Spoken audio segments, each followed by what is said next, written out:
এই দেখা শেষ দেখা হোক না তাই, ক্ষতি নাই ভালোবেসে কাছে এসে মরে যাই, এই তো চাই।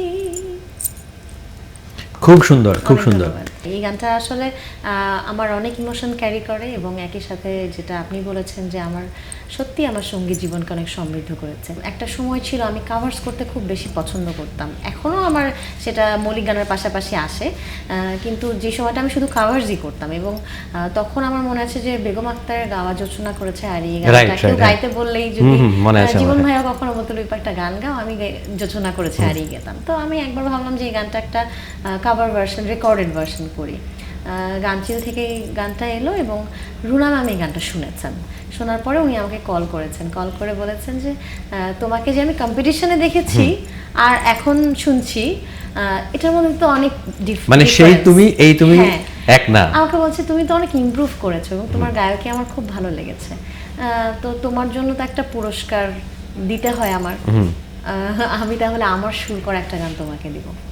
তখন যখন উনি বলেছেন এই কথাটা আমি কিন্তু ভেবেছি যে উনি প্রেস করেছেন, এটাই বিশাল বড় একটা পুরস্কার আমার জন্য। আবার উনি গান দেওয়ার কথা বলেছেন, এত গুণী মানুষ, এত বড় মানুষ, ওনারা এত ব্যস্ত থাকেন, হয়তো ভুলে যাবেন, মনে থাকবে না, কিন্তু ঠিকই মাসখানেক পরে উনি আবার আমাকে ফোন করে বললেন যে তোমার গানটা তো রেডি হয়ে গেছে, তুমি চলে এসো, আমি তোমাকে গানটা উঠিয়ে দেবো।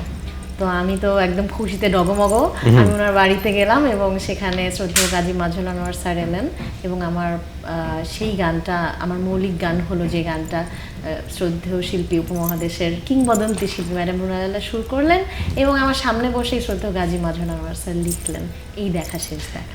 এইটা তোমার জীবনের একটা অমূল্য প্রাপ্তি, এটা সবার ভাগ্যে জোটে না।